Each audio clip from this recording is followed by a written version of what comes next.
Karibu kwenye simulizi hii ya kusisimua na yenye mafunzo makubwa ya maisha. Hadithi ya bilionea aliyejificha kama mfanya usafi ili kutafuta mke mwenye moyo wa kweli. Jiandae kuona dharau, huruma na mwisho wa kushangaza utakaogusa moyo wako. Kabla hatujaanza, tafadhali bonyeza like, andika comment, subscribe na share ili kuendelea kupata simulizi tamu na za kuvutia zaidi kila siku. Sasa tuanze. Jiji la Dar es Salaam lilikuwa na majengo marefu yaliyong'aa chini ya mwanga wa jua la asubuhi.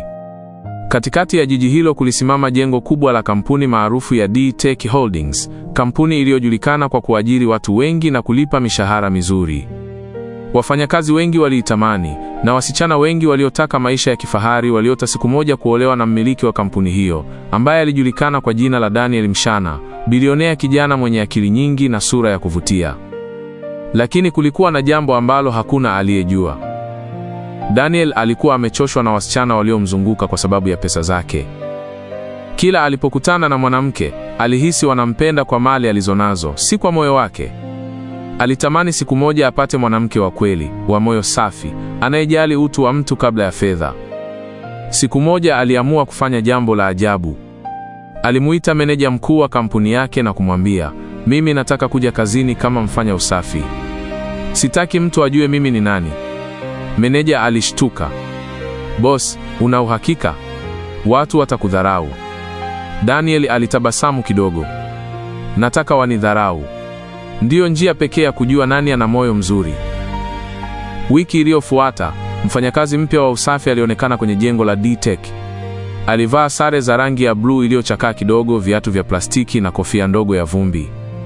Hakuna aliyejua kuwa huyo ndiye mmiliki wa kampuni. Wafanyakazi wengi hawakumjali, wengine walimpuuza kabisa.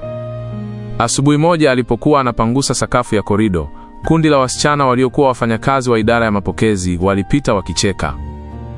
Mmoja wao, aliitwa Sharon, alimsukuma Daniel kidogo kwa begi lake. "Angalia unakokanyaga wewe," alisema kwa sauti ya dharau. Daniel alinyamaza tu na kuendelea kufuta sakafu. Msichana mwingine akasema kwa sauti ya kejeli, "Hawa watu wa usafi huwa wanajifanya hawapo kabisa. Kama kivuli." Wakacheka kwa sauti. Daniel alihisi maumivu moyoni, lakini alivumilia. Alijua alikuwa anatafuta ukweli wa watu, na ukweli huo ulikuwa unaanza kujionyesha. Siku chache baadaye, tukio baya zaidi lilitokea. Daniel alikuwa anasafisha eneo la mapumziko ambapo wafanyakazi hunywa chai. Sharon akiwa na kikombe cha maji ya baridi mkononi alimwangalia kwa dharau. "Wewe toa hiyo ndoo hapo, unaniharibia mandhari." Daniel aliisogeza ndoo pembeni kimya kimya.